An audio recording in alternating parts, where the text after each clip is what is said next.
আসসালামু আলাইকুম রহমতুল্লাহ।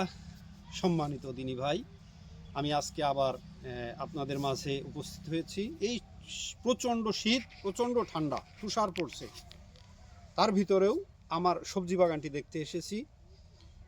মহান রব্বুল আলামিন সূরা জিলজালের ভিতরে উল্লেখ করেছেন, বিসমিল্লাহির রহমানির রহিম, ফামাই ইয়ামাল মিসকালা যাররাতিন খায়রান ইয়ারাহ ওয়া মাই ইয়ামাল মিসকালা যাররাতিন শাররান ইয়ারাহ।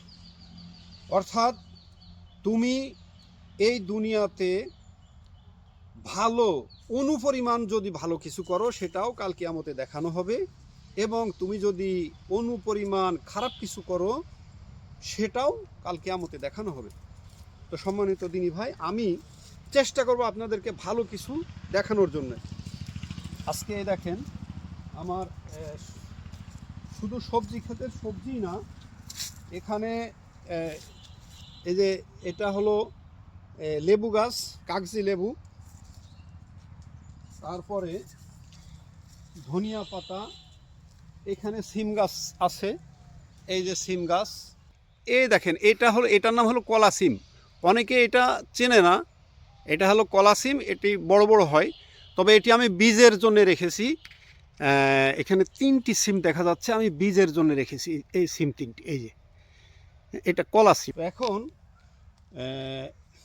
তারপরে এদিকে একটু দেখাই, আমের চারা, এই যে একটি আমের চারা, এখানে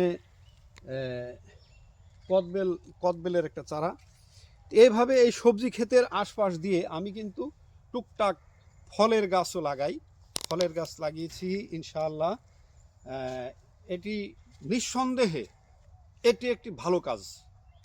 এই ভালো কাজটি আপনাদেরকে আমি উপদেশ দিব যে আপনারা এই বাড়ির আঙ্গিনায় আশেপাশে কোথাও জায়গা ফেলে রাখবেন না। একটি ফলের গাছ, অন্তত সবজি সবজি এগুলো লাগাতে থাকবেন, ইনশাল্লাহ ভালো কিছু পাবেন। সম্মানিত দিনী ভাই, ইনশাল্লাহ আবার আপনাদের সাথে দেখা হবে। আজকে এই পর্যন্ত। আসসালামু আলাইকুম ওয়া রাহমাতুল্লাহ।